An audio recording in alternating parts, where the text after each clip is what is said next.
Para mí es un honor, es un privilegio. Yo estoy súper contenta, no me equivoqué.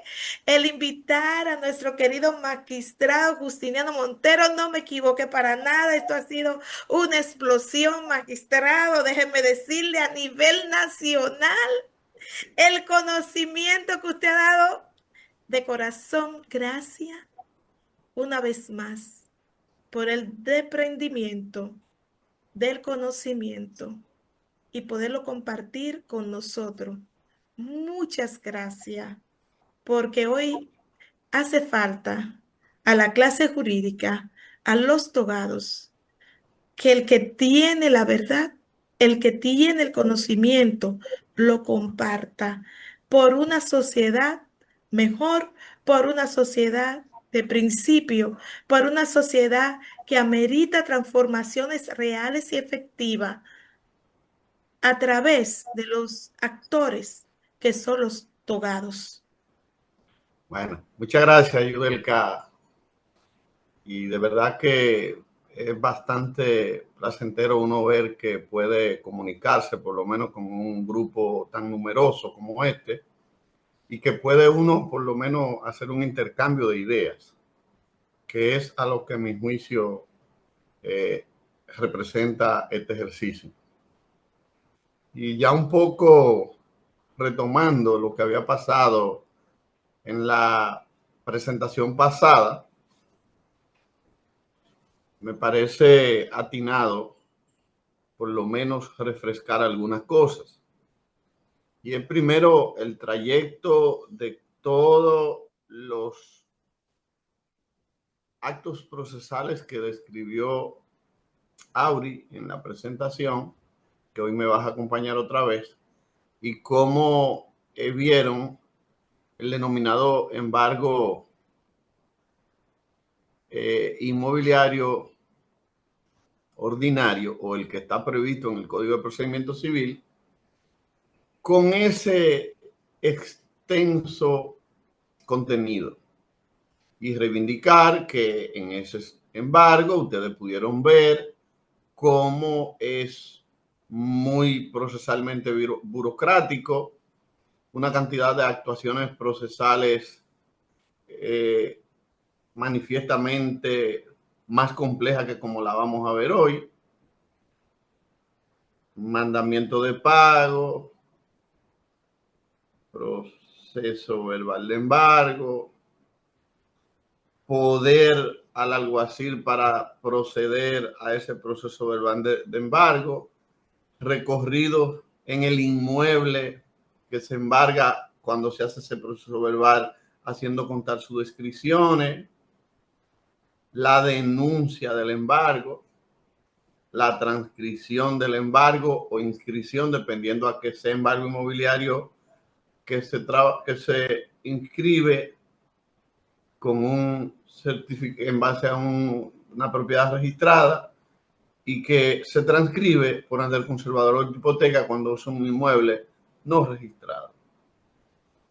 Y que a partir de ahí, también le señalaba Auris, comienza la fase judicial del proceso. Es decir, todas las acciones que se ejerzan después de la inscripción o después de la transcripción hay que llevarla en la forma de los incidentes de embargo inmobiliario. Es decir, en la forma que ella describió muy bien, que comienza con el 718, que es la regla general en materia de incidentes de embargo inmobiliario, o es el derecho común en materia de embargo inmobiliario. Las actuaciones que tienen que ver con las nulidades anteriores y posteriores a la lectura del pliego 728, 729. Y además, también durante esa etapa del proceso pasan a visualizarse un conjunto de actuaciones, como son el depósito del pliego de condiciones en la Secretaría del Tribunal, la lectura del pliego de condiciones, una vez se produce ese depósito en la Secretaría del Tribunal, hay que cumplir con la fase de denunciarlo al deudor y a cualquier acreedor inscrito que tuviese en el inmueble a fin de que formule los reparos correspondientes y asista a la audiencia de la lectura del pliego de condiciones. Esas etapas marcan lo que pudiésemos denominar la parte relativa a la primera fase del proceso. En la lectura del pliego de condiciones debe quedar fijada la fecha de la venta. Y después de la fecha de la venta vienen un conjunto de actuaciones que también igual pueden ser cuestionadas por la correspondiente demandas en nulidades, que son las denominadas nulidades posteriores a la lectura del pliego de condiciones. Y en ese caso hay una fase que es el de la publicidad de los edictos, que anuncia la venta en pública subasta, y efectivamente después de realizarse esa publicidad en un diario de la localidad, y si no hubiera en la localidad, un diario de circulación nacional. Y después viene el evento de la venta, la forma de cómo se da el escenario de la venta, que consiste en que el acreedor persiguiente, únicamente el acreedor persiguiente, le solicita al tribunal que se proceda a vender. Si el tribunal ha constatado que todo está correcto y que no hay incidentes pendientes de fallar, procede a ordenar que se abra la venta en pública subasta, donde el alguacil pasa a asumir un papel relevante con el llamamiento de los denominados pregones. Hay un primer pregón que él anuncia cuál es el precio de primera puja, que es el que está en el pliego, y a eso se suma el estado de gastos y honorarios que debe aprobarse previo a aperturarse la venta. Si hubiera algún inconveniente con relación a esa aprobación, eso puede ser causa de un aplazamiento, a menos que el propio acreedor persiguiente, en la persona de su abogado, plantee que desiste de esos gastos y honorarios, y eso puede dar lugar a que siga la venta. Hay una forma de los licitadores certificarse válidamente para la venta, que es haber depositado el 10% del precio antes de procederse a la subasta.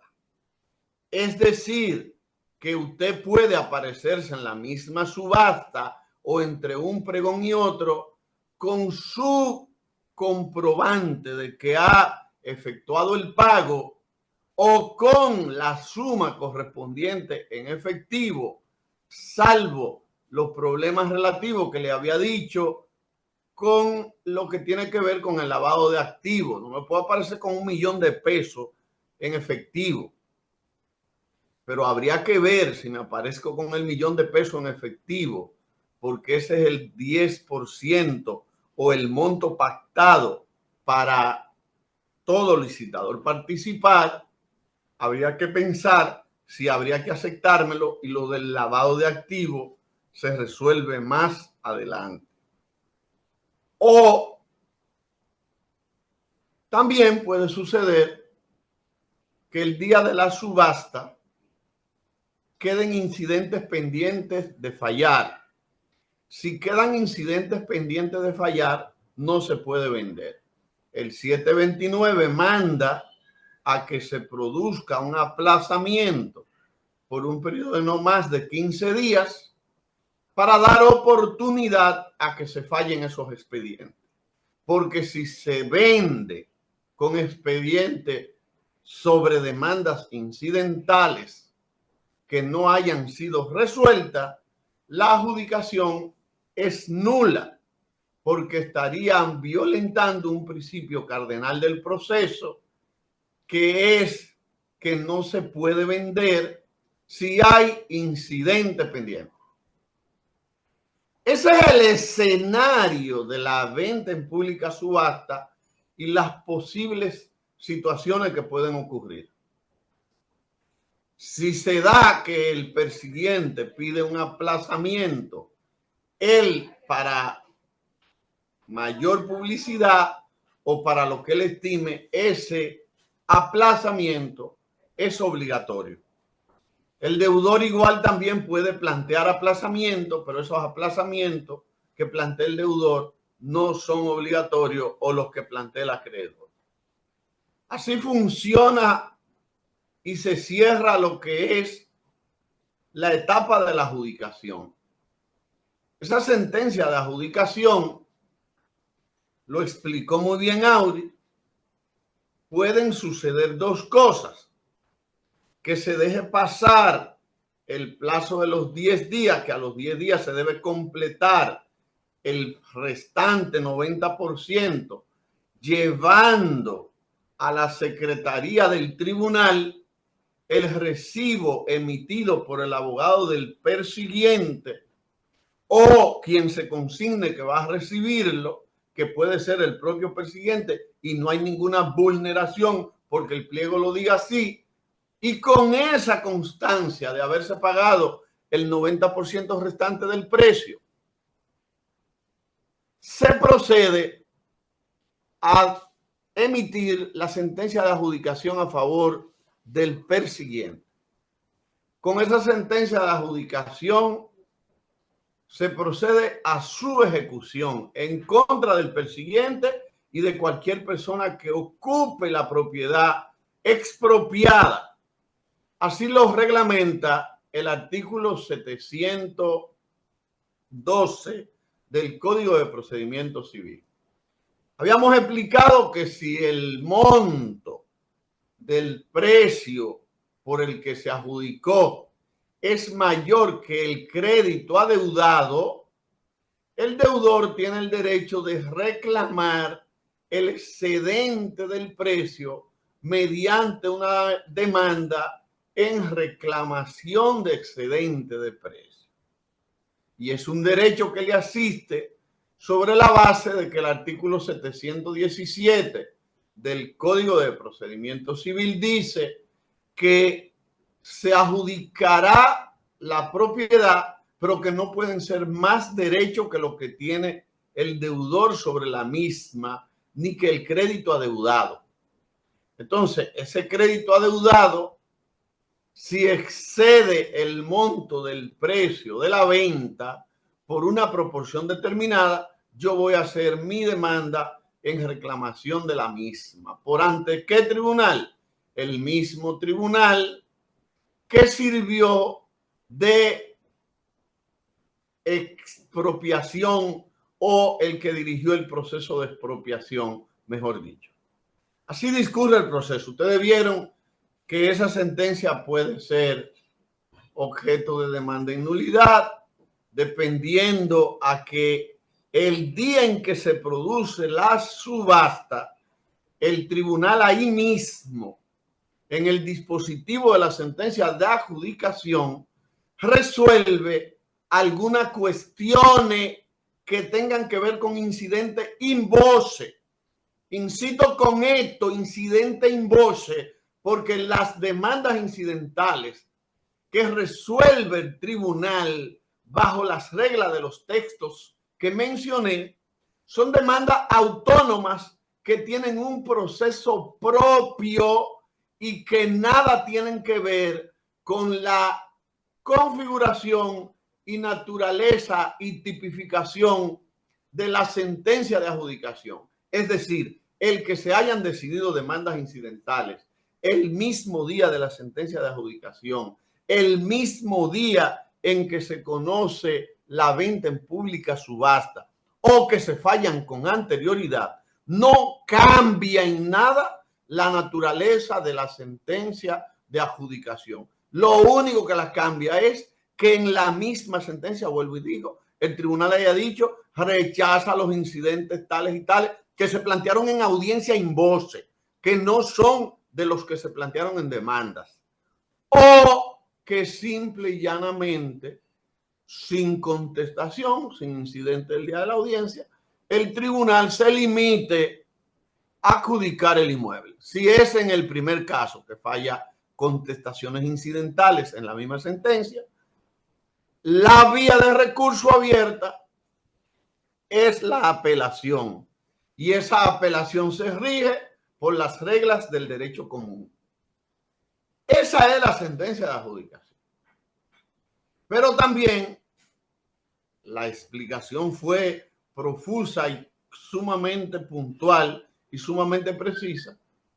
Cuando se producen demandas incidentales en el curso del proceso, esa sentencia tiene un régimen de recurso propio que las reglas generales que lo cierra, y que en los casos que procedan esos recursos, que son puntualmente cuando se fallan incidentes que tengan que ver con el fondo, incidente de fondo, cuestiona la condición de acreedor, cuestiona el título, cuestiona el crédito o cuestiona la condición de deudor.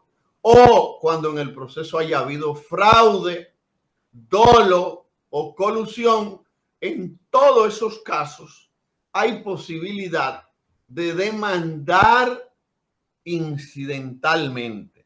Las sentencias que intervienen en esos casos son sentencias que tienen el recurso de apelación abierto. Ese recurso de apelación, ojo, llamo su atención, no se ejercita igual que como dice el 456 del Código de Procedimiento Civil como una apelación ordinaria, sino que se ejercita bajo las reglas del 730 y del 731 que mandan a que es un acto de abogado a abogado y que debe ejercerse dentro de un plazo de 15 días de la fecha en que se haya notificado la sentencia o de la fecha en que se haya leído la sentencia sobre la demanda incidental, si esa sentencia se leyó in voce en cualquier fase del proceso. ¿En qué fase del proceso pudiese estarse hablando de esa lectura? En tres circunstancias. En la fecha de la lectura, que es muy difícil que sea ese día. En la fecha que el tribunal haya consignado, si lo va a hacer de manera individual para esa lectura, o el día en que se produce la venta en pública subasta, que es el tope máximo para decidir las demandas incidentales. Miren, esos puntos de vista en materia de embargo inmobiliario constituyen reglas de oro que no podemos tenerla en ausencia. Debo hacer el señalamiento para que no se quede la menor duda con relación a eso, que es que la sentencia de esta naturaleza que tienen que ver con los incidentes del embargo inmobiliario no contendrán distracción de las costas. ¿Por qué no contendrán distracción de las costas? Porque las costas se liquidan en ocasión del momento en que se procede a la venta en pública subasta. Y hay una lógica del proceso que es evidentemente la de no generar costa a favor de la parte embargada o del acreedor inscrito. Igualmente, tengo que llamar su atención que esas reglas que hemos mencionado precedentemente tienen naturaleza de orden público. Tienen naturaleza de orden público. Es posible que muchos de ustedes tengan la pregunta, ¿y qué hace un tercero cuando es perjudicado con la expropiación? En materia de embargo inmobiliario del procedimiento común, no hay, óigase bien, no hay recurso de tercería. La única vía que yo tengo abierta es la vía de la acción en nulidad como tercero que he sido afectado con el proceso de expropiación. ¿Qué es un tercero? Una persona que tiene un interés jurídico en el inmueble y que no fue encausado para que forme parte del procedimiento. Ese es un tercero. Pero ese tercero, aunque no haya sido parte, no tiene abierto el recurso de tercería. El recurso que ese tercero tiene disponible es el recurso es la acción principal en nulidad en contra de la sentencia de adjudicación. Esas puntualizaciones las hago para que ustedes conecten con lo que fue el espíritu de la presentación pasada. A continuación voy a permitirme hacer un breve esbozo de lo que es el embargo inmobiliario abreviado, aunque en la clase pasada también hice alguna observación. Primero, este es, como su nombre lo indica, embargo inmobiliario abreviado. ¿Qué quiere decir que es embargo inmobiliario abreviado? Que es un embargo que tiene una cantidad de actos procesales, como ustedes lo van a ver a continuación, mucho más reducido que el embargo inmobiliario ordinario. En este procedimiento de embargo, las actuaciones procesales se limitan para llegar a la venta apenas a 3 actuaciones. Mandamiento de pago, que se le concede un plazo de 15 días al embargado, que lo van a ver cuando lo expliquen. Una vez pasa ese acto, ya eso tiene efecto de embargo. Y a la vez, una vez doy el mandamiento de pago, me comienza el plazo para proceder a la inscripción o proceder a la denuncia. Ahorita se lo va a explicar eso del plazo.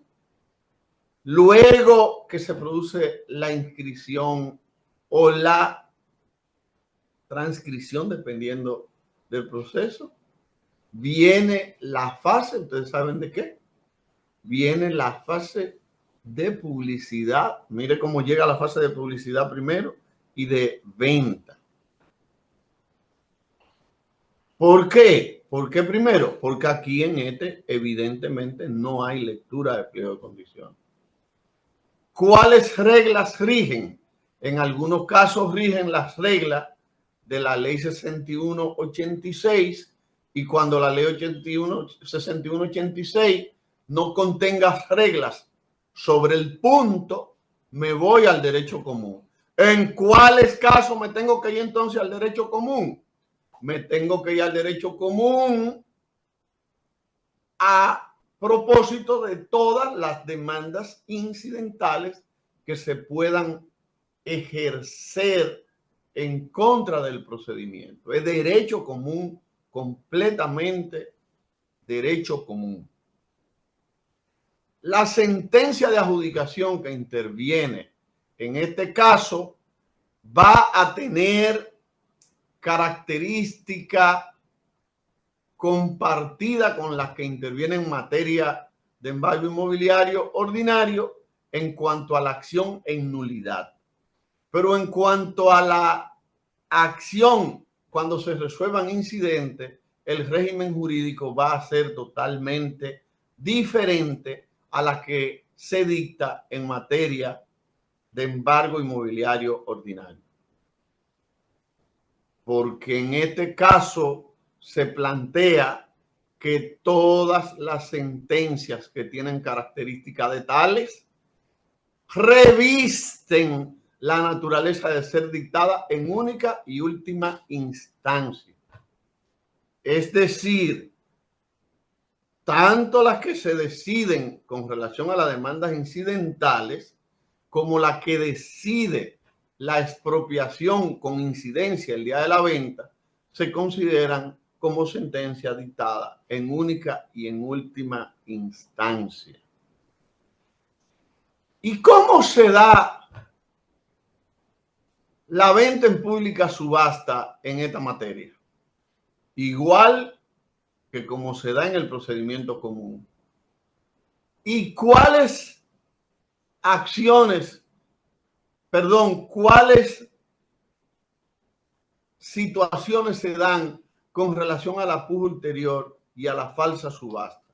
Las mismas reglas que las que se prevén para el procedimiento común. No hay ningún cambio. ¿Y cuál es el régimen procesal que yo planteo cuando yo como acreedor de la ley 6186 encuentro un acreedor que va delante de mí de la ley del Código de Procedimiento Civil? Es decir, este inmueble que yo estoy acudiendo al procedimiento conforme a la ley 6186, que explicamos cuáles acreedores entran a esa vía, y hay una agregación que hizo la jurisprudencia, que son las entidades o cooperativas de ahorros y crédito, que no sé si ahora va a enfocar alguna cosa sobre eso. ¿Qué pasa en este caso cuando ese acreedor, por aplicación de la ley del Código de Procedimiento Civil, lleva un embargo inmobiliario ordinario que comenzó primero que el embargo inmobiliario abreviado? ¿Qué pasa en las concurrencias de ese embargo? Cuando se producen estas situaciones, las soluciones se resuelven con una demanda que se llaman en subrogación o con unas soluciones que se llaman acumulación de embargo.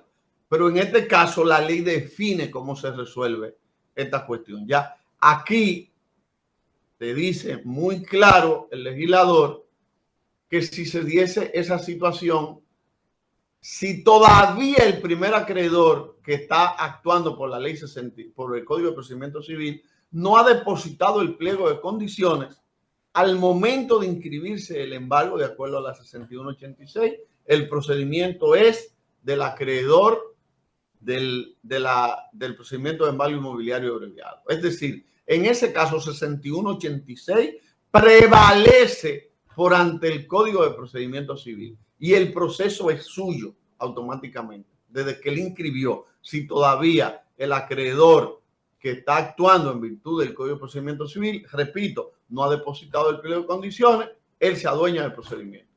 Y si ha depositado el pliego de condiciones, el acreedor de la ley 6186 puede reclamar en subrogación que le entreguen el procedimiento a él. Puede reclamarlo. En este caso no es obligatorio que haya que entregarle el procedimiento al acreedor de la ley 6186. Esas son unas pinceladas para conectarlo un poco con lo que es este procedimiento, que voy entonces a pasarle la palabra a Auri para que sea quien se encarga de desarrollarle cuál es la estructura, el diseño de este procedimiento. Auri, tiene la palabra. Buenas noches, buenas noches. Muchas gracias, magistrado. Gracias por esa gran introducción donde hizo un recorrido por todo lo que fue el embargo inmobiliario de derecho común que vimos en la clase pasada y también hizo varias puntualizaciones del embargo abreviado de la ley 6186. Muchísimas gracias. Al igual, buenas noches a todos los presentes y gracias a una y a la profesora Yudelka por esta oportunidad. Como mencionaba el magistrado y como hablamos en la clase pasada, sabemos que en nuestro ordenamiento jurídico coexisten tres tipos de embargos inmobiliarios distintos. El embargo inmobiliario de derecho común, el embargo inmobiliario de la ley 6186 y el embargo inmobiliario de la ley 18911. En la clase anterior vimos el de derecho común que se encuentra establecido en el Código de Procedimiento Civil y al cual el magistrado hoy hizo un breve recorrido. Y en esta ocasión entonces nos vamos a concentrar en el segundo tipo de embargo que está establecido en nuestro ordenamiento jurídico, que es el abreviado de la ley 6186 de 1963. Este embargo se encuentra en los artículos 148 y siguientes de la ley 6186 sobre fomento agrícola, ley que es del 12 de febrero de 1963.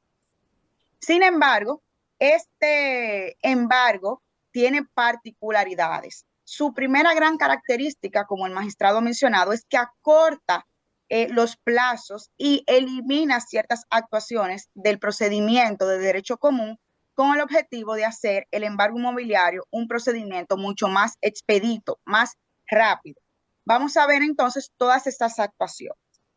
Pero también este embargo tiene una particularidad, que son quienes se pueden beneficiar de este embargo.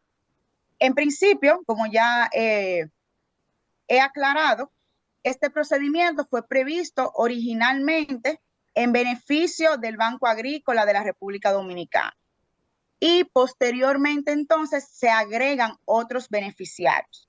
O sea que a la luz de la ley 6186, quien debe ser el beneficiario principal de este tipo de embargo es el Banco Agrícola de la República Dominicana. Pero a través de otras legislaciones se han agregado entonces otros tipos de beneficiarios que también pueden hacer uso de este tipo de embargo, como tenemos las asociaciones de ahorro y préstamos para la vivienda, los trabajadores, los bancos hipotecarios de la construcción, las sociedades financieras de empresas que promueven el desarrollo económico, los abogados, los notarios y actualmente este beneficio se extiende a todos los bancos del sistema financiero en virtud del artículo 79A del Código Monetario y Financiero del 2002, el cual hace referencia expresa a que no debe de haber distinción entre las entidades intermediarias de financiamiento y por tanto todos los bancos del sistema financiero se pueden beneficiar también de este procedimiento. Entonces, aquí entra el tema que el magistrado mencionaba un poquito sobre las cooperativas, que como ya bien vemos, este embargo está diseñado solamente para un tipo de beneficiarios. Y como vemos aquí en este listado, no se encuentran las cooperativas de ahorros y crédito.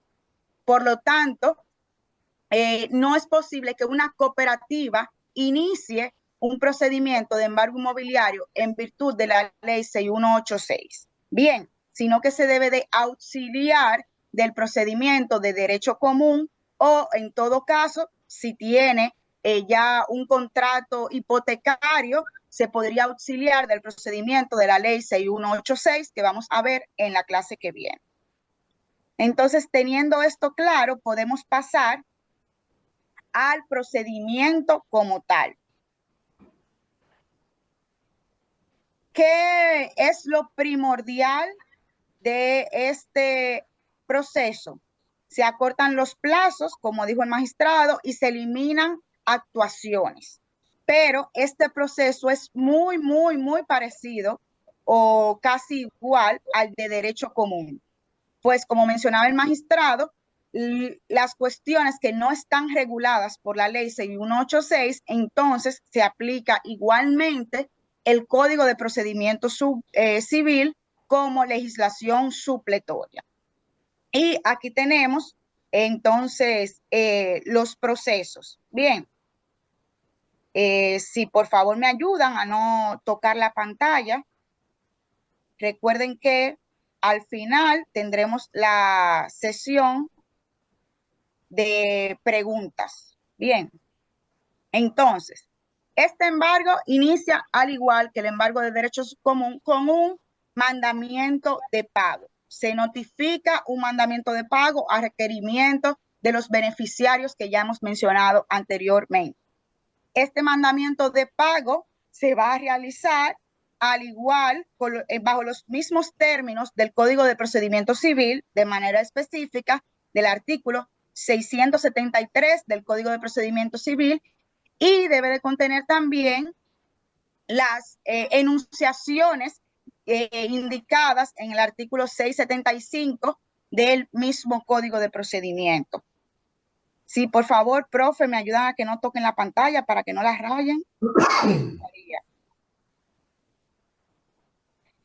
Entonces, ¿qué es lo diferente aquí con este mandamiento de pago? Tendremos un mandamiento con las mismas enunciaciones de uno de derecho común, pero el plazo es lo que lo distingue.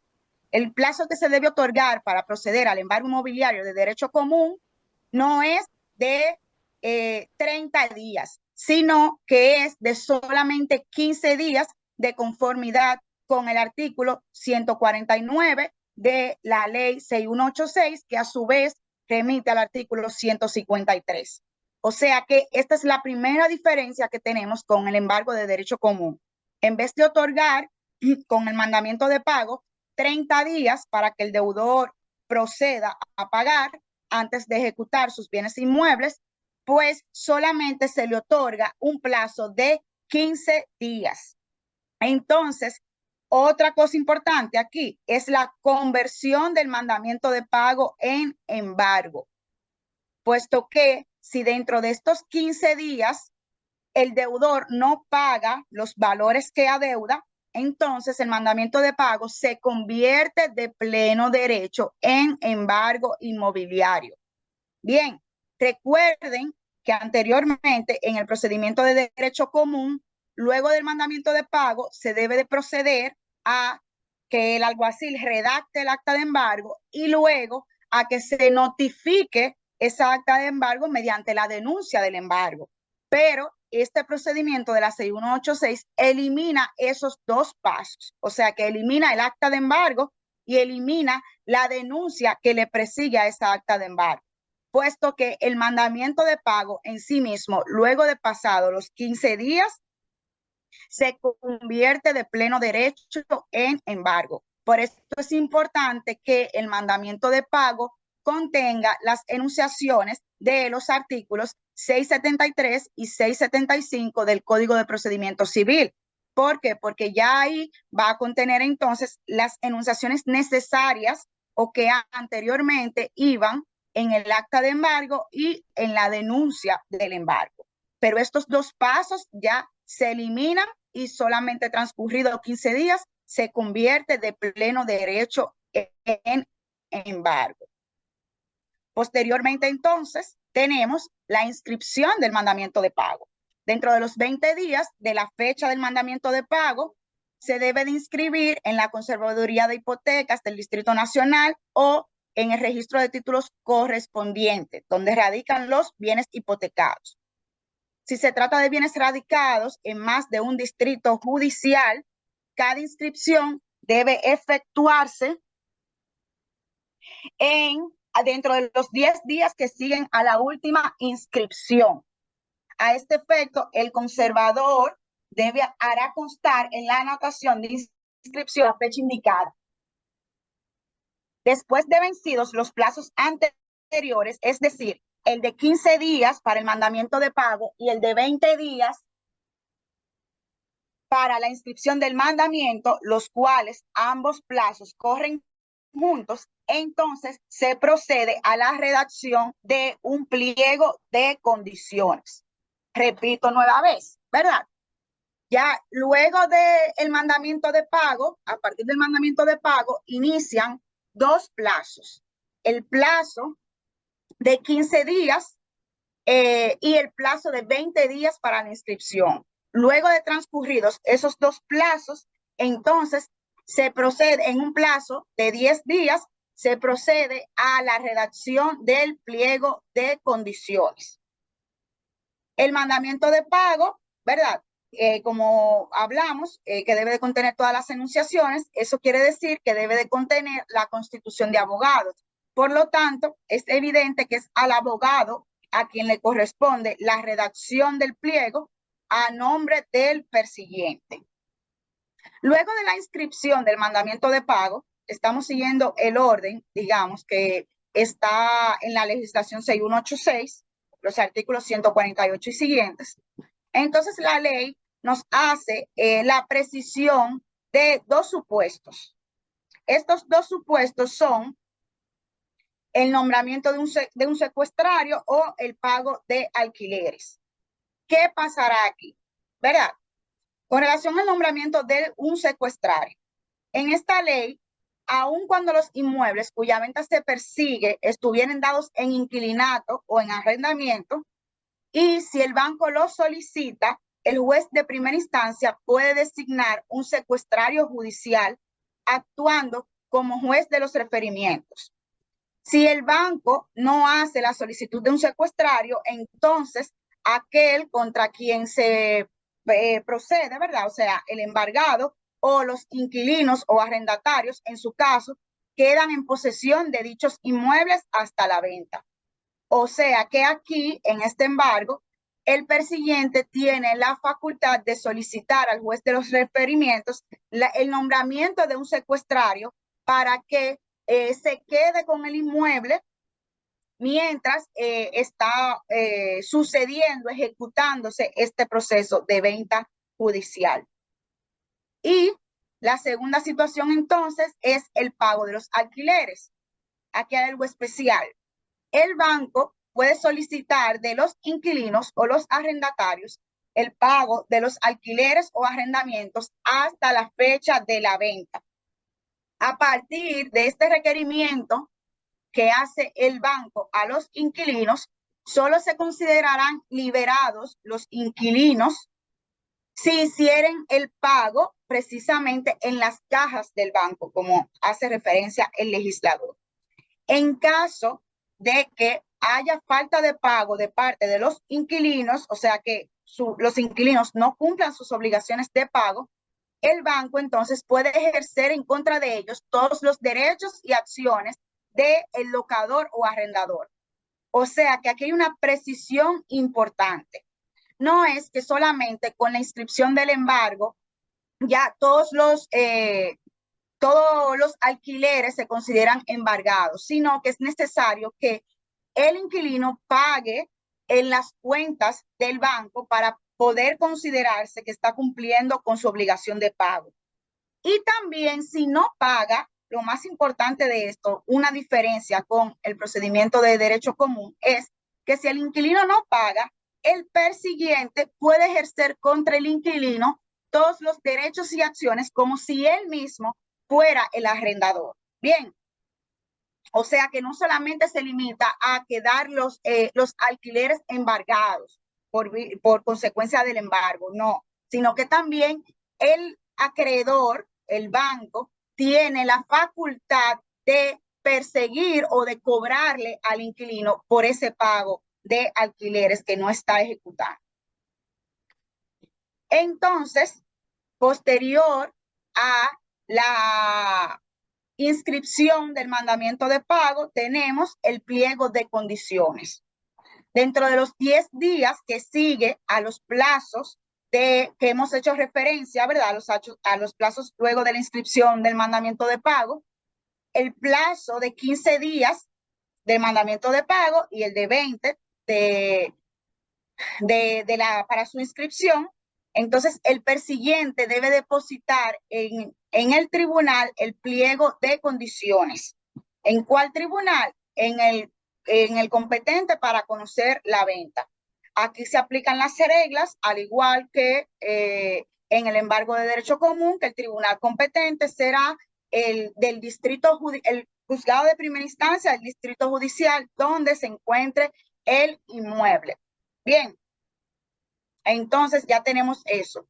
Luego dentro de los 10 días que sigue al plazo de el mandamiento y el plazo de la inscripción, entonces se procede a depositar el pliego de condiciones. Que como ya sabemos, el pliego de condiciones, digamos que será ese contrato que regirá toda la venta. Es allí que se van a establecer todas las condiciones de la venta del inmueble perseguido. Posterior al depósito del pliego de condiciones, entonces tenemos la publicidad que precede a la venta. Aquí, otra diferencia importante que el magistrado también la mencionó es que en este embargo especial no hay audiencia para la lectura del pliego de condiciones, sino que dentro de los 30 días que siguen al depósito del pliego, el persiguiente debe de publicar un anuncio, por lo menos en uno de los periódicos de circulación nacional. Y ese anuncio se debe hacer de conformidad con las previsiones del artículo 696 del Código de Procedimiento Civil. O sea que, como se fijan, muchas de las cuestiones a las que le hago referencia siempre los remito al Código de Procedimiento Civil porque funge como legislación supletoria. Algo igual que en el embargo de derecho común es que todos los anuncios que sean relativos a la venta se deben de insertar en el mismo periódico. Bien, y cualquier parte que tenga interés en que se dé mayor publicidad a la venta podrá hacer otras publicaciones a sus expensas dentro del plazo de los 30 días indicados. Ya con esto, entonces, vemos que se eliminaron 3 actuaciones. Se eliminó, luego del mandamiento de pago, se eliminó el acta de embargo y la denuncia del embargo, y también luego del pliego de condiciones, entonces se elimina la lectura del pliego, sino que simplemente se procede a depositar el pliego de condiciones y posterior a ello se le da publicidad a la venta. Entonces, luego de esta publicación en el periódico, sí tenemos la denuncia del aviso. O sea que el aviso que ordena el artículo 153 de la ley 6186 será denunciado en la octava franca al deudor y a los acreedores inscritos en el domicilio elegido por ellos en la inscripción, intimándoles a que tomen comunicación del pliego de condiciones. O sea que esta denuncia tiene que contener 2 grandes circunstancias, 2 grandes elementos. El primero es la denuncia, ¿verdad?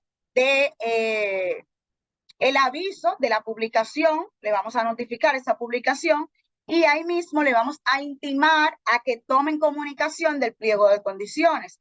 ¿Por qué? Porque no se ha leído el pliego anteriormente, no hubo lectura, sino que es a través de esta denuncia que se le invita a conocer del pliego de condiciones en el tribunal apoderado.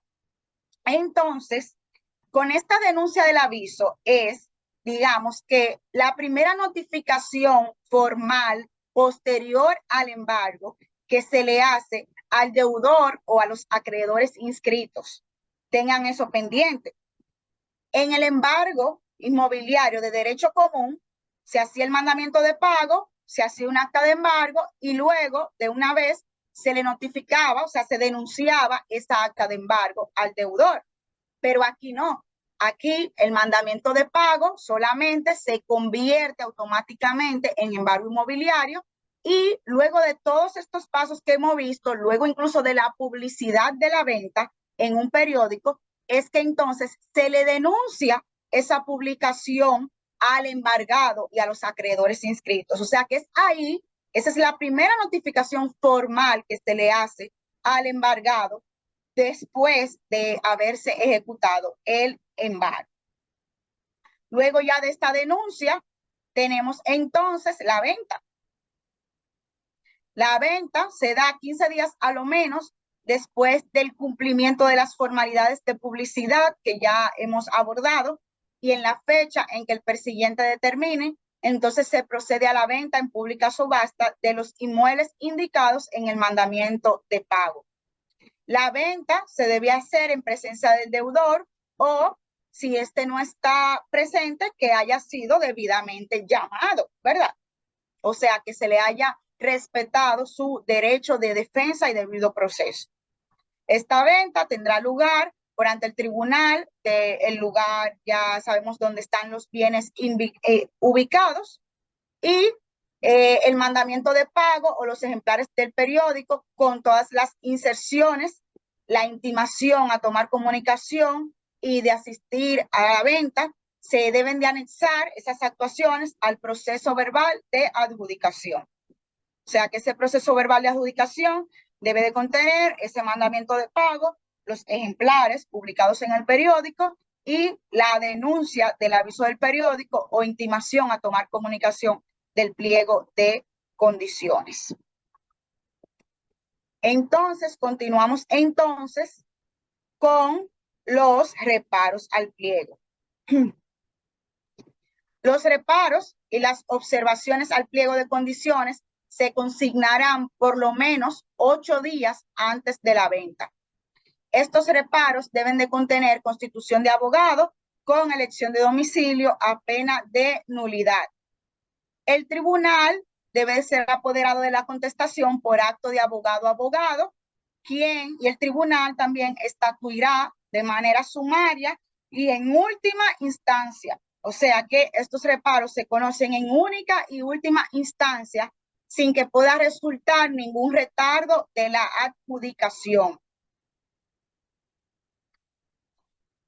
Veamos entonces qué nos dice el legislador con la situación del precedente embargo, que es algo que el magistrado ya nos dio una pincelada al inicio.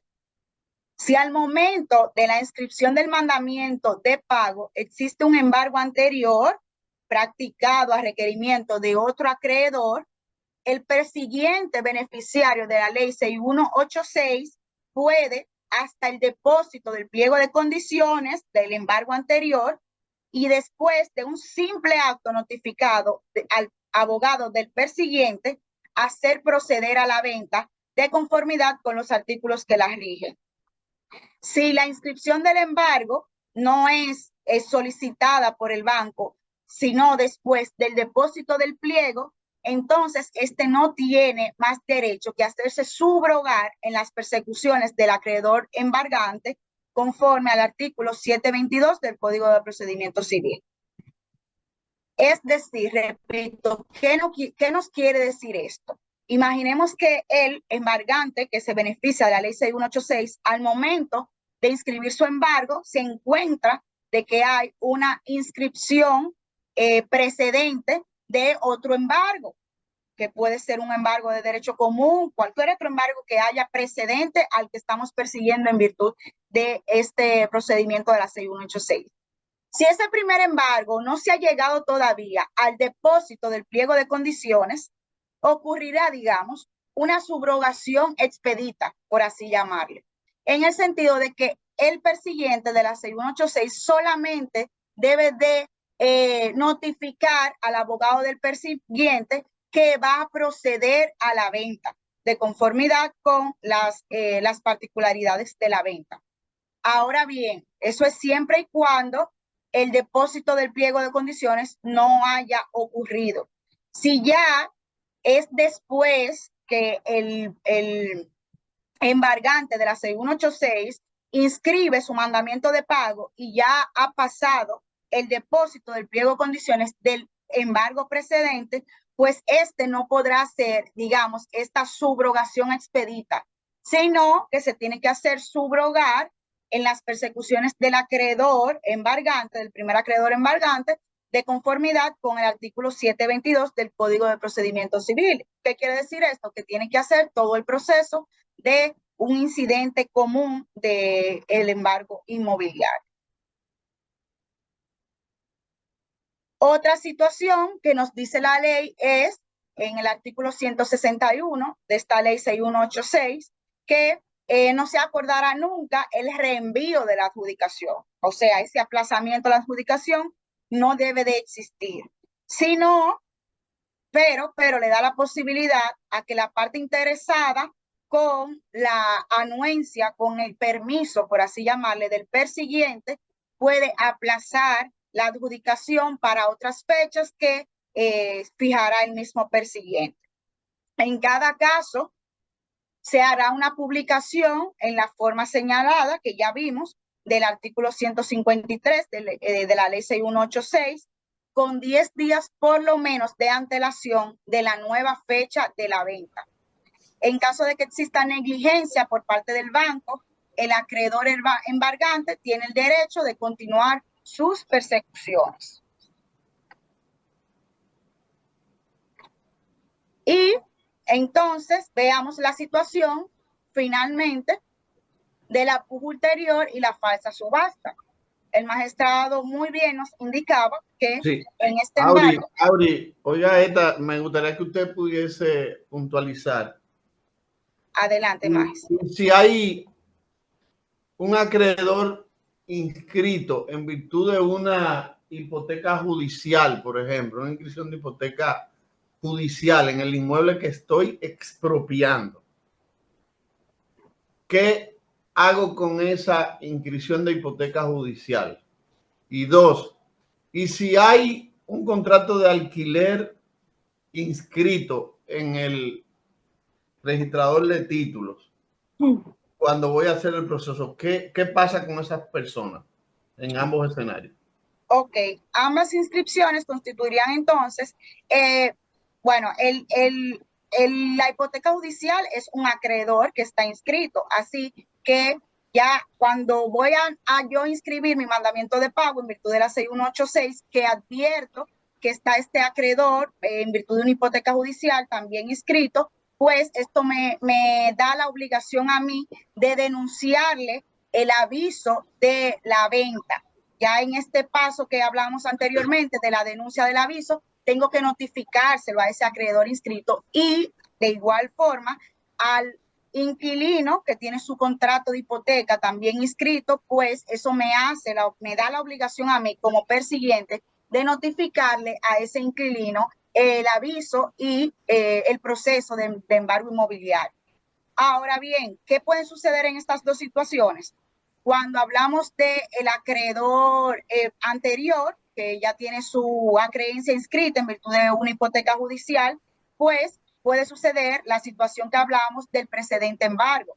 Si él inició, ese acreedor anterior, un procedimiento de embargo inmobiliario de derecho común y todavía no ha ocurrido el depósito del pliego de condiciones, yo como persiguiente en virtud de la 6186 me puedo, digamos, beneficiar y solamente notificarle al abogado de ese otro acreedor de que yo voy a continuar con la venta, que yo voy a proceder a la venta, que es lo que yo, digamos, coloquialmente le he denominado esa subrogación expedita.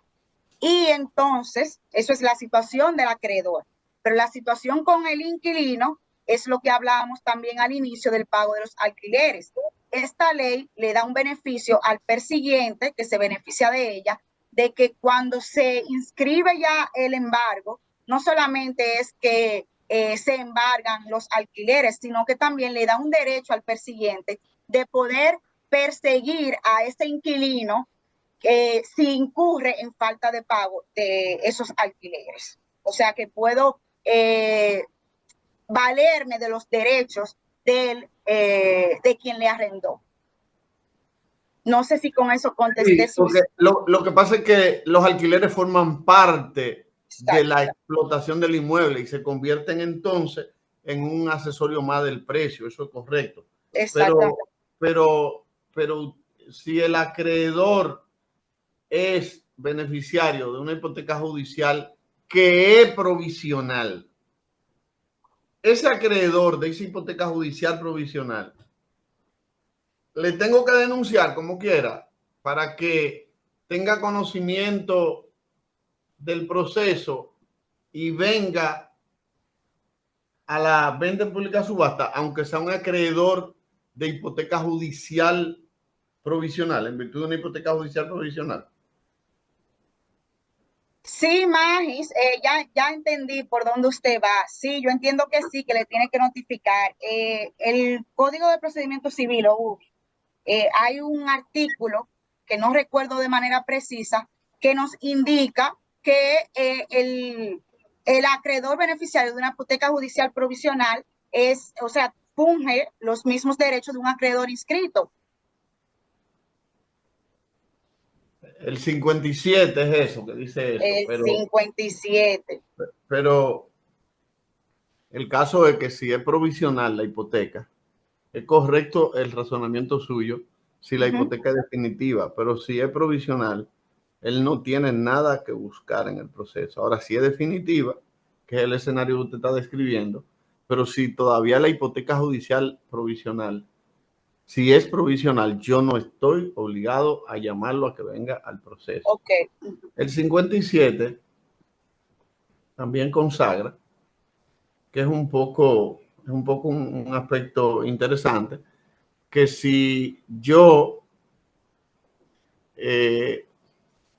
tengo una hipoteca judicial sobre un inmueble determinado, ese inmueble no puede ser dado en alquiler si no tiene mi autorización como acreedor. Y tampoco, una vez tiene esa hipoteca judicial provisional inscrita, te coloca entonces en un escenario que pudiésemos decir no de una indisposición del inmueble, porque el inmueble puede disponerse del inmueble, pero si se dispone del inmueble, el inmueble va a continuar, simple y llanamente le va a continuar su hipoteca judicial, lo vas a perseguir, lo vas a perseguir hasta donde quiera que encuentre presencia esa hipoteca judicial provisional. Entonces, el 57 lo que te está diciendo entonces es el escenario que si se produce esa inscripción, en poca palabra, de hipoteca judicial provisional, el inmueble no puede ser dado en alquiler sin autorización judicial. Esa es una. Entonces, si lo que hay es una inscripción de hipoteca judicial provisional, pura y simplemente, como tú no estás todavía determinado como un acreedor firme, sino que es, como su nombre lo indica, provisional, yo no estoy obligado a notificarte nada, ni tú tienes de calidad para incidentarme el proceso. Pero el segundo escenario, si el contrato de alquiler yo lo encuentro ahí que está inscrito, yo en el caso de cuando venga la sentencia, que ya dijimos que es oponible tanto al deudor como a cualquier persona que ocupe el inmueble, dice el 712, pero si ese contrato de alquiler está ahí, hay que respetarle la posesión al inquilino y esa oponibilidad del 712 para desalojarlo conjuntamente con el deudor no aplica. Ahora, habría que preguntarse cuántos inquilinos en el sistema jurídico dominicano van, inscriben su contrato de inquilinato en el registrador de títulos o lo transcriben en el conservador de hipotecario. Eso no lo hacen.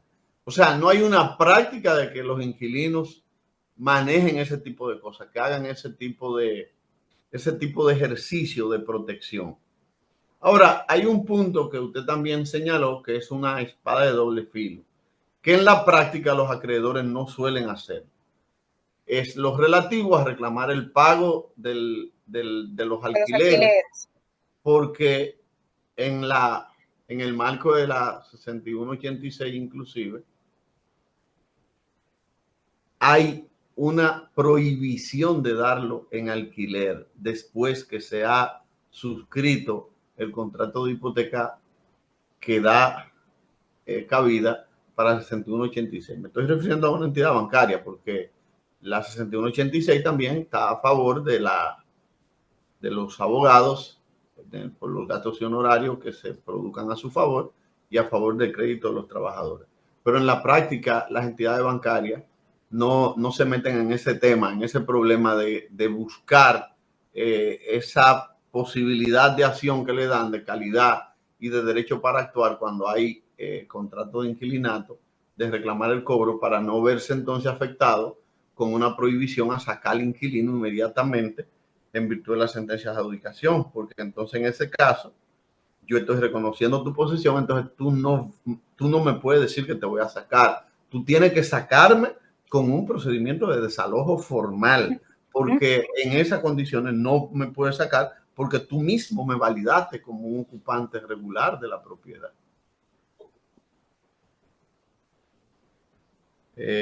Pues seguimos entonces, seguimos. Gracias, magistrado. Gracias, magistrado. Entonces, en este paso, antes de pasar a los incidentes de esta ley, nos quedaría... Adjudicamos el inmueble. Estamos claros que la lectura del pliego de condiciones se da en la misma fecha en que se produce la venta pública subasta. Es decir, no hay una fecha de audiencia exclusivamente para la lectura de pliego, sino que en la misma venta el vendedor al concluir pide que se proceda a la lectura del pliego y a la venta en pública subasta de manera automática. En la práctica eso no se lee nada, eso se da por leído. Ajá. Y entonces la pregunta sería la siguiente, entonces, Auri, ¿el escenario de la venta en este caso es igual o hay alguna diferencia con el que usted escribió en el procedimiento de derecho común? No, en la venta transcurre todo igualmente. La ley 6186 no hace, digamos, precisiones distintas a la del Código de Procedimiento Civil, por lo tanto nos auxiliamos de esas del Código de Procedimiento Civil. La venta transcurre tal como explicamos, con las pujas, ¿verdad? Se debe de, los licitadores deben de, digamos, solicitar la compra mediante pujas, en principio por el precio de la primera puja, deben de, luego de que se abre la venta, entonces se dan 3 minutos para que aparezca ese primer pujante y en caso de que aparezca, para que transcurra de uno a otro pujante, se dan 2 minutos. Y asimismo lo hace el Tribunal del Embargo. O sea que todo transcurre igual que el procedimiento de derecho común. Entonces. Y esa sentencia de adjudicación que interviene, Auri, la naturaleza en términos de recursos, ¿cómo usted la define? ¿Cómo la describe? Gracias por la pregunta, magistrado. Aquí sí habrá diferencia comparándolo con el embargo inmobiliario del derecho común. Y paso a explicar. Habíamos dicho que la sentencia de adjudicación es un acto administrativo, solamente administración de justicia.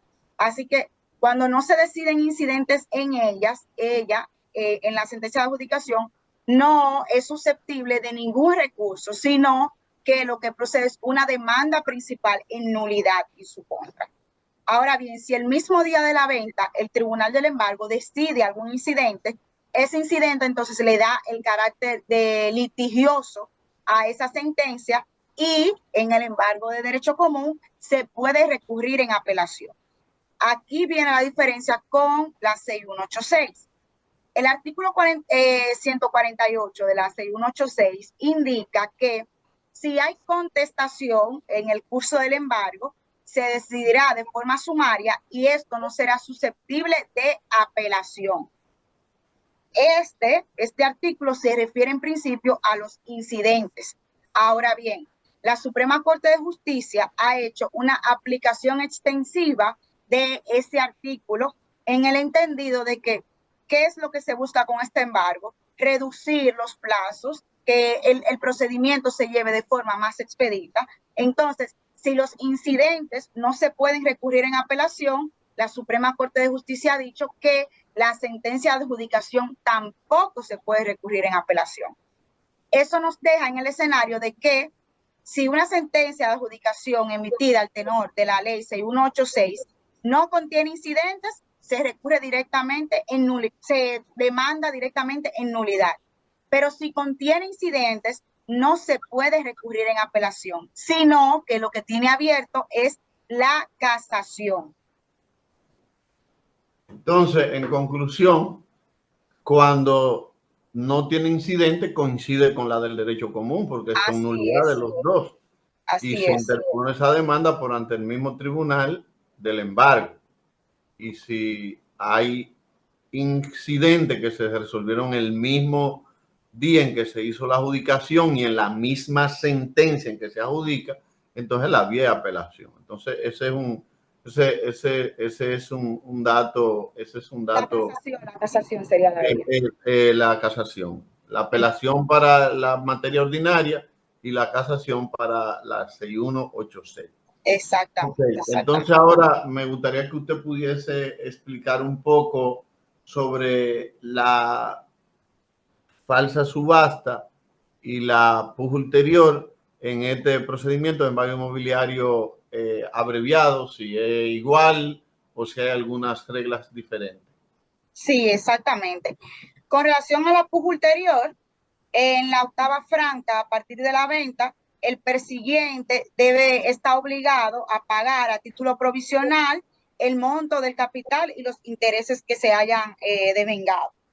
Después de estos plazos, después de los plazos, ¿verdad? Para una nueva puja, si hay un sobrante del precio, debe ser integrado en la caja del banco, como le dice el legislador, hasta concurrencia de lo que se deba. No obstante, cualquier oposición, contestación e inscripción. Ahora bien, la puja, si hay una puja ulterior, esta será regulada conforme el artículo 705 y siguiente del Código de Procedimiento Civil. O sea que la misma ley nos remite al 705 del Código de Procedimiento Civil, indicándonos esto, que con la puja ulterior no hay ninguna circunstancia distinta al embargo de derecho común. Igual ocurre, con la falsa subasta. Entonces, recuerden que la falsa subasta se da en ocasión de que el adjudicatario no cumpla con las obligaciones de pago o cualquier otra obligación a su cargo en el plazo establecido. Entonces, en caso de que esto ocurra, entonces se procede de conformidad con el artículo 149 de la ley 6186. Es decir, cuando vemos el 149, es el que nos indica la notificación del mandamiento de pago y su posterior conversión posterior a los 15 días. O sea que esta ley lo que nos indica es que en caso de falsa subasta se inicia nueva vez el procedimiento de embargo inmobiliario con la notificación de un mandamiento de pago. Entonces, ya digamos, a modo de recapitular de todo el procedimiento, vemos que la 6186 lo que hace es eliminar tres grandes actuaciones. Eliminó el acta de embargo, eliminó la denuncia del embargo y asimismo también eliminó la lectura del pliego de condiciones y acorta los plazos. Esa es la diferencia principal con el procedimiento de embargo de derecho común.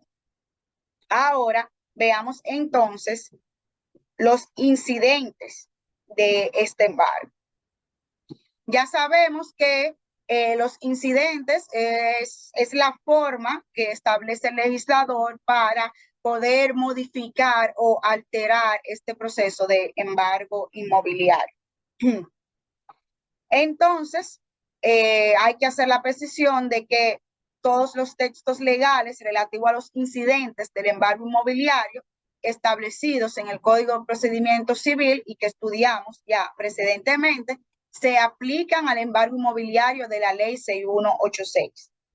¿Qué quiere decir esto? Que los incidentes que vimos, los principales incidentes del embargo inmobiliario de derecho común, o sea, la subrogación, la extinción y todo eso, ocurren igual ese tipo de incidentes que en esta ley de la 6186.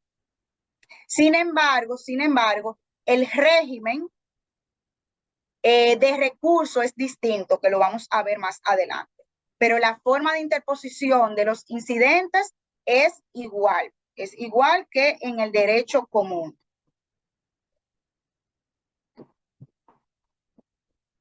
Una diferencia. ¿Cómo resuelvo el plazo? Ah, bueno, eso le iba a preguntar eso, está bien. Ajá, una diferencia. Aquí hay. Ustedes saben que en el procedimiento de derecho común, posterior a la lectura del pliego, existen nulidades que pueden ser planteadas posterior a la lectura. Y este plazo para interponer estas nulidades empieza a contar al momento de la primera publicación en el periódico.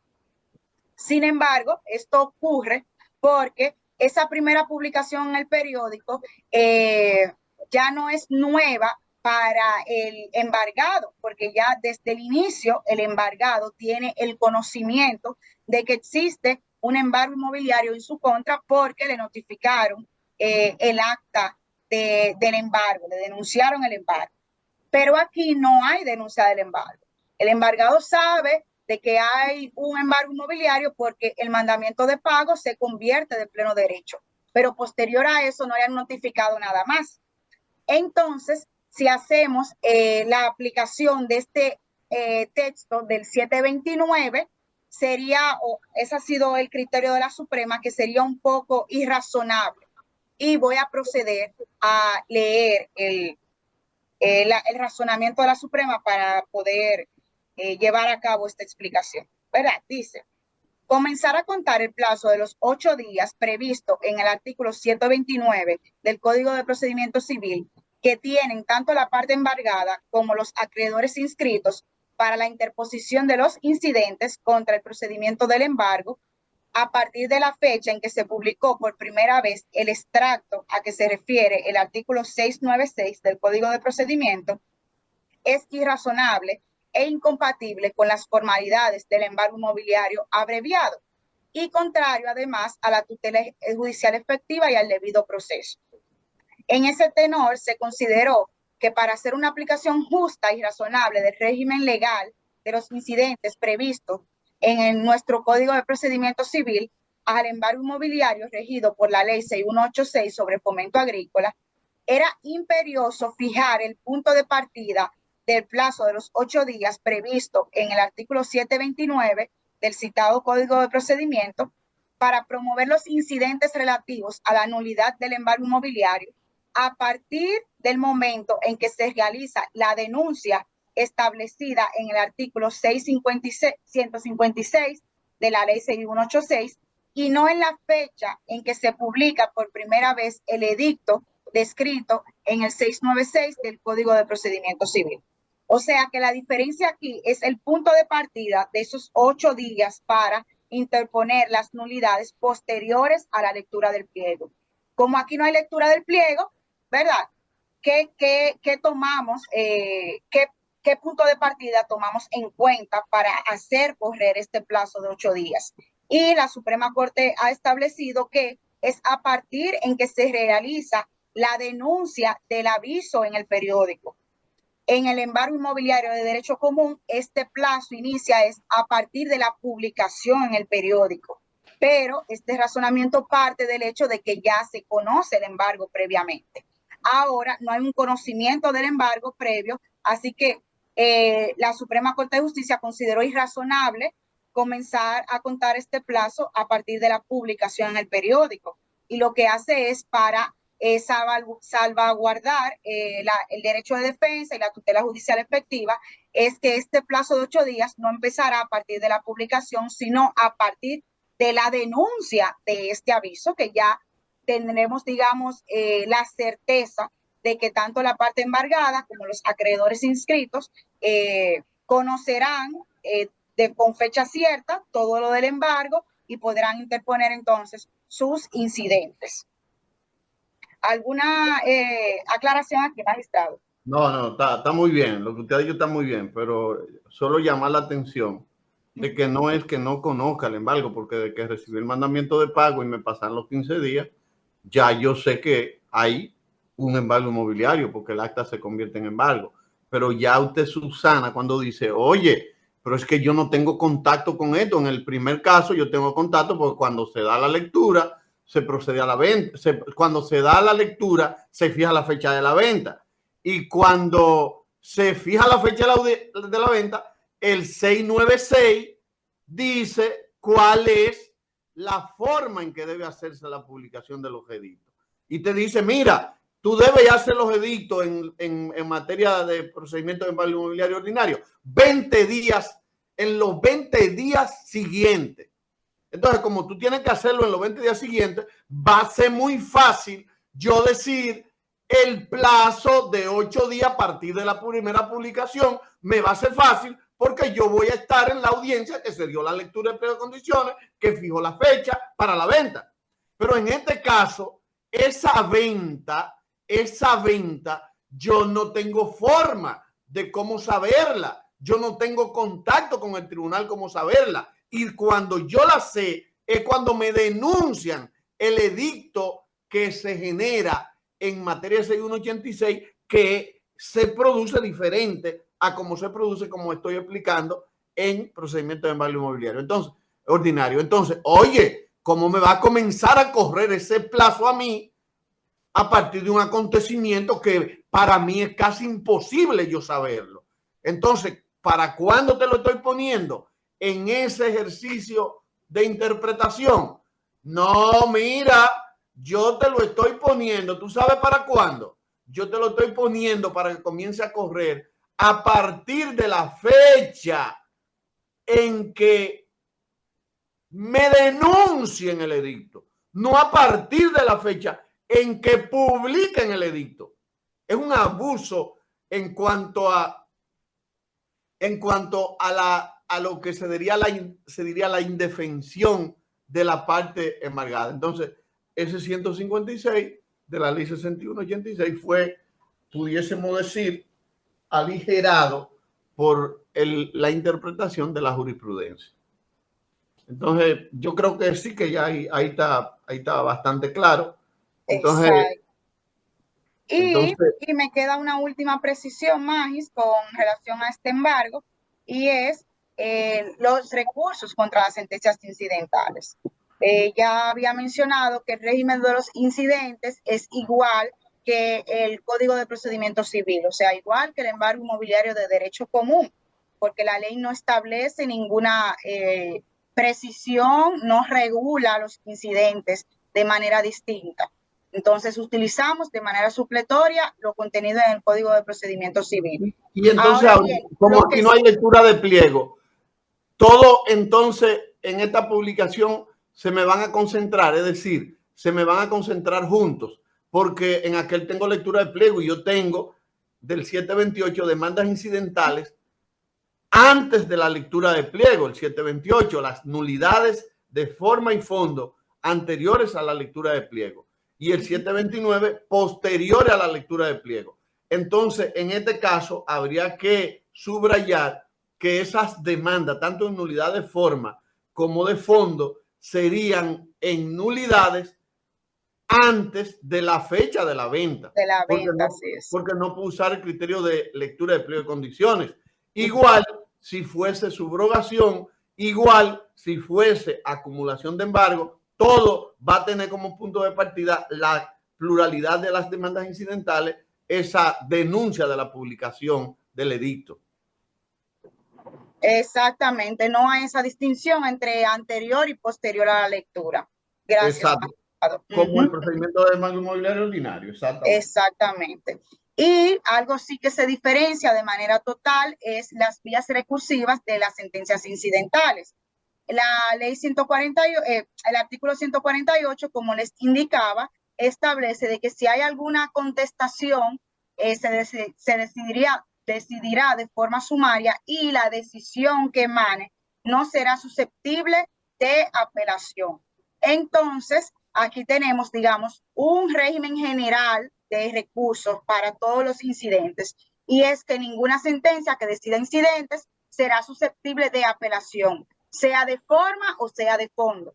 En el embargo inmobiliario de derecho común sabemos que las nulidades de forma no son recurribles en apelación, pero las de fondo sí. Aquí no. Aquí se le da el tratamiento tanto a las nulidades de forma, a las de fondo, como cualquier otro incidente, y es que ninguno es susceptible de apelación. Quiere decir esto que es dictado en única y última instancia. Y como es dictado en única y última instancia, la vía que tienen abierta es directamente la casación. Esta es la regulación principal que hace el legislador, del cual derivamos entonces lo que ya hablamos anteriormente, de que si la sentencia de adjudicación contiene incidentes, entonces no es susceptible de apelación, de conformidad, de una aplicación extensiva de este artículo, sino que va directamente a casación.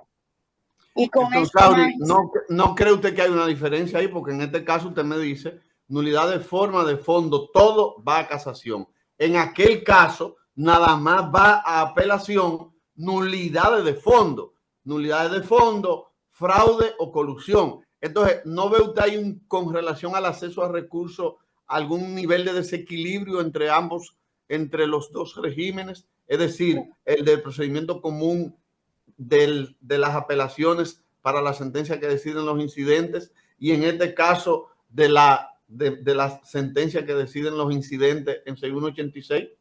Bueno, de que hay distinción, sí la hay. Sin embargo, tanto la Suprema Corte de Justicia como el Tribunal Constitucional han indicado que esta distinción no genera una vulneración al derecho a la igualdad.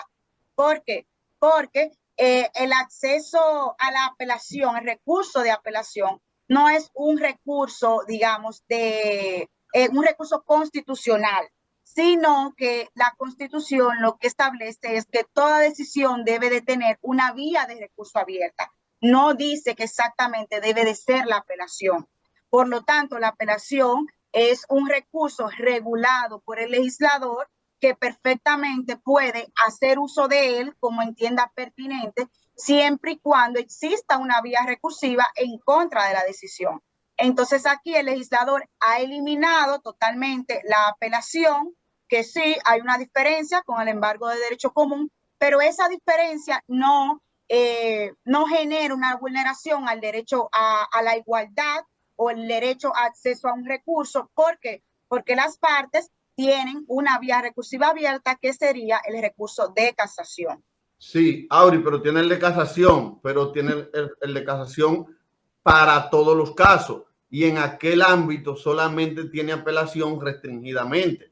Yo no estoy diciendo es que le restrinja la apelación. Yo le quiero decir es que para la casación el régimen es más abierto que para la apelación en cuanto a las que deciden en materia de derecho común, porque la apelación es muy restringida. Pero en este caso me está diciendo todo lo que sea sentencia incidental que se den 6186, ven en casación y tú no tienes ningún tipo de problema. Pero en ordinario, tú vas a ir a apelación en condiciones muy restrictivas. Sí, es a eso que me refiero. Así es.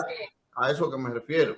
Así es, así es. Y una precisión que debo hacer, Magis, es que aunque, como usted dice, la casación está abierta a toda sentencia incidental, la verdad es que para las nulidades de forma no estaría abierta la casación, porque la ley de casación prohíbe de manera expresa la admisión de las nulidades de forma, que sería la única restricción ahí. Pero luego, Exacto. como usted indica, todo entraría a la casación.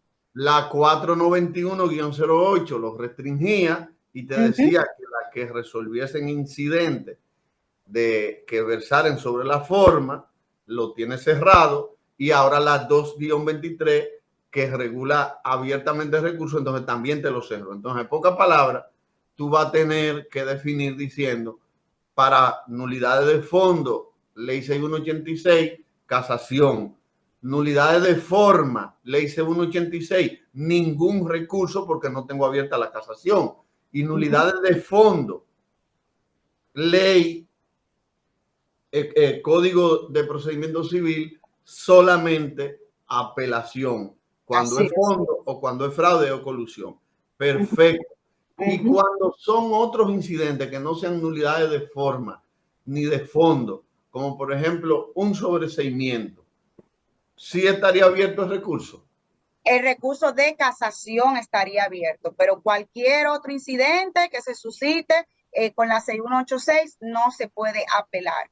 Tienen abierta la vía de la casación, o sea que este 148 regula todo incidente de que se suscite en el procedimiento del embargo inmobiliario. Y si la sentencia es sobre acumulación de embargo, sobre subrogación o sobre conversión del embargo en venta voluntaria, en esos tres casos, ¿habría incidente? ¿Habría recurso? Ahí me lo puso difícil, Magis, porque sé que con la subrogación sé que hay una particularidad diferente. Creo que la ley lo prohíbe, si no me equivoco. Subrogación solamente da posibilidad de costa, lo único, es la excepción que nunca hay costa, pero en subrogación sí la hay. Entonces, no es susceptible de recurso la sentencia que decide el incidente de subrogación, ni tampoco el que decide la acumulación de embargos, ni el que decide la conversión del embargo en venta voluntaria.